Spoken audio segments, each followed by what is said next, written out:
Voilà, mes chers amis, côté Facebook, reconnectez-vous si vous le voulez bien. Je vais écouter M. Sébastien Nadeau. Le 29 janvier 1957, Léopold Sédar Senghor s'exprimait dans cet hémicycle sur le nouveau cadre juridique concernant les 7 millions de kilomètres carrés, plus de 10 fois la superficie de la métropole, connue sous les dénominations d'Afrique occidentale française et d'Afrique équatoriale française, auxquelles s'ajoutaient le Togo et le Cameroun, deux anciennes colonies allemandes placées par la Société des Nations en partie sous tutelle française.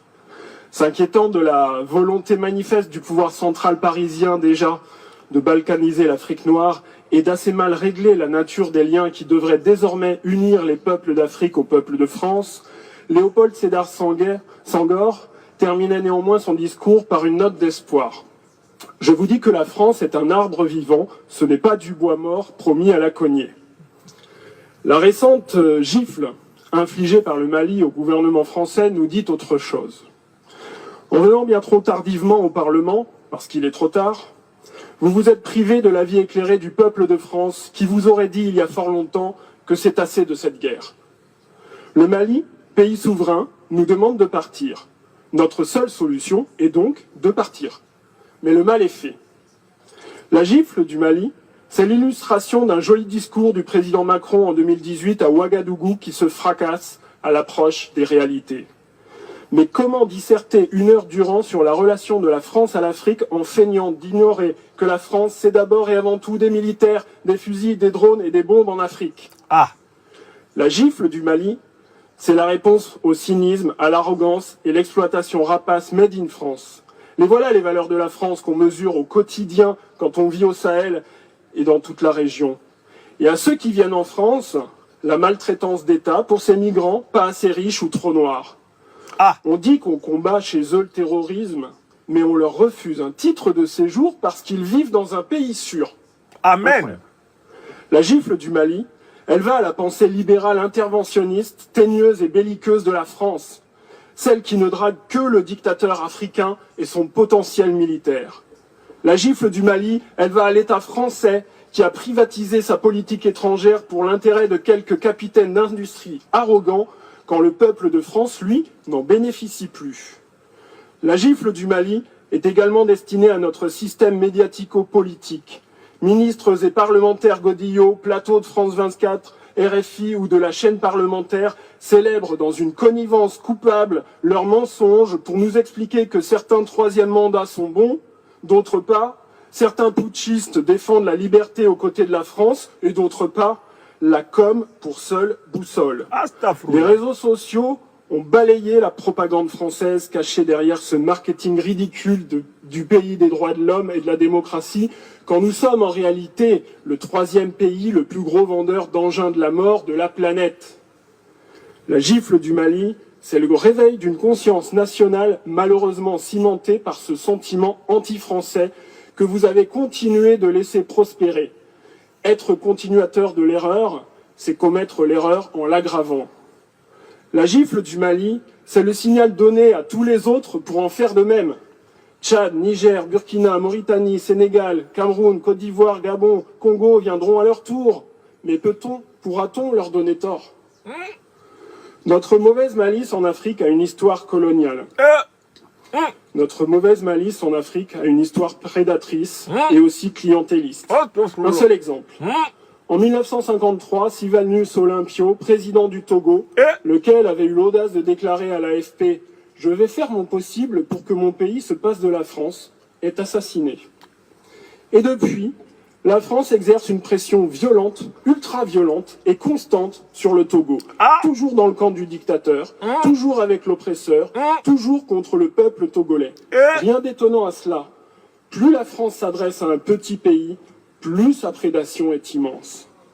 La gifle du Mali, c'est aussi la seule réponse possible d'un pays digne face à la tragique erreur française du 3 janvier 2021. Cette frappe aérienne conduite par l'armée française qui a tué 19 civils réunis pour un mariage à Bounty. Ce sont les enquêteurs de la MINUSMA et de la police scientifique des Nations Unies, après de minutieuses investigations, qui affirment cela. C'est pas moi. Monsieur le Premier ministre, Comment caractériseriez-vous une puissance étrangère qui vient abattre sur notre territoire 19 civils français par erreur? Rien ne sera plus jamais possible avec le Mali et au Sahel sans excuse officielle de la France ni réparation sur ce sujet, même si nous y avons commis l'irréparable. À l'heure où le bruit des bottes gronde du côté de la Russie, comment penser les défis de demain sans l'Afrique depuis ce petit pays qu'est devenu la France? Monsieur le Premier ministre, je veux vous dire que les citoyens de tous ces pays d'Afrique ou des diasporas qui sont en France, bien qu'ils aiment la France, voient en elle la grenouille qui se veut faire aussi grosse que le bœuf. Et je m'interroge de savoir s'il n'est pas déjà trop tard pour la France à vouloir être encore un partenaire privilégié. Aïe, aïe. Bon, mes chers amis, j'ai dit que c'était Guassou.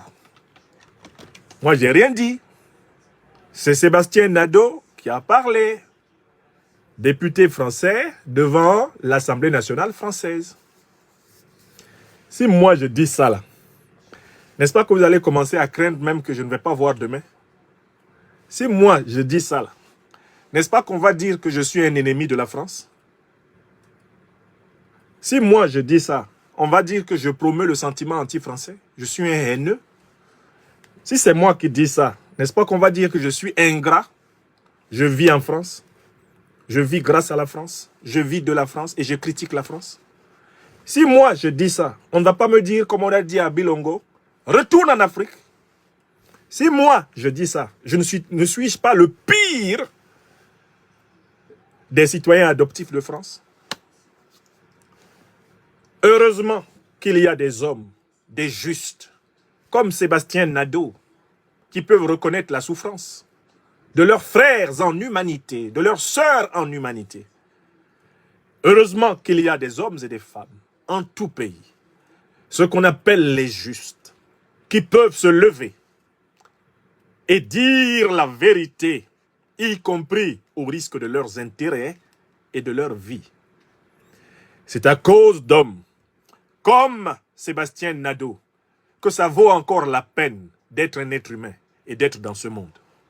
C'est à cause d'hommes et de femmes comme Sébastien Nadeau qui ont eu le courage de la vérité au moment où la brimade, le cynisme, l'intimidation, la méchanceté présidaient aux relations entre les citoyens et le gouvernement. C'est parce qu'il y a des hommes comme le député Sébastien Nadeau que les Africaines et les Africains, en lutte pour la véritable indépendance de l'Afrique, ne confondront jamais la lutte contre la domination avec la lutte contre une soi-disant race ou la lutte contre un peuple. Lutter contre le racisme, lutter contre le nazisme, lutter contre les discriminations, comme le fait le Mali, ce n'est pas lutter contre un peuple, ce n'est pas lutter contre une race, ce n'est pas lutter contre une catégorie humaine, c'est lutter contre une organisation socio-politique, oligarchique, criminelle et perverse qui, partout, de part et d'autre de la Méditerranée, tient le monde en tenaille, sous une domination impitoyable qui, depuis 5 à 6 siècles, a produit les pires abominations. La traite négrière, la colonisation, les génocides, les ethnocides, les massacres, les crimes contre l'humanité, le pillage éhonté de la planète. Ce combat-là, il n'a pas de couleur. Ce combat n'a pas de continent. Ce combat est le combat de l'homme, le combat de l'humanité. Et voilà pourquoi nous saluons la diplomatie malienne qui a attiré notre attention sur cette défaillance des Nations Unies qui trahit leur manque de crédibilité internationale. Cette défaillance qui trahit le fait que le racisme, le nazisme, le néonazisme, les discriminations raciales, la xénophobie et l'intolérance sont hélas encore un peu trop prospères partout à travers le monde. Vigilance, vigilance et vigilance. Le député Sébastien Nadeau, par le Guassou communicationnel qu'il nous a offert, nous rappelle que partout où nous passons, si nous servons avec courage, avec justice et vérité, la juste cause des opprimés, nous pouvons toujours compter sur la présence d'hommes et de femmes délivrés. Délivrés de la prison de la pensée raciste, discriminatoire, de la pensée nazie, de la pensée inhumaine. Et c'est tout ce que je voulais montrer aujourd'hui.